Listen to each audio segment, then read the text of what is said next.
Hola! Welcome to the fourth and final part of my Udemy course, Argentinian Spanish for Beginners. My name is Gaia. I am a Spanish teacher with more than 8 years of experience and a degree in linguistics, and I am here to help you in your learning journey. This course is ideal for students who already know the basics and want to take their Spanish to the next level.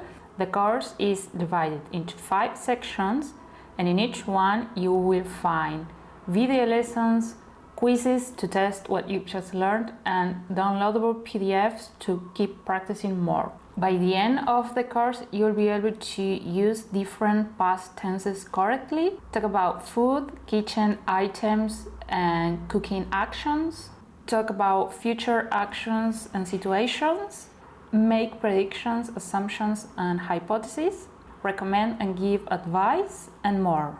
In this course, I use clear explanations with real examples from Argentinian Spanish, plus lots of extra materials so you can practice beyond the course. Everything is designed to be clear, practical, and fun. If you're ready to expand your Spanish and start using it in more real-life situations, join the course now. Nos vemos adentro. Chao, chao.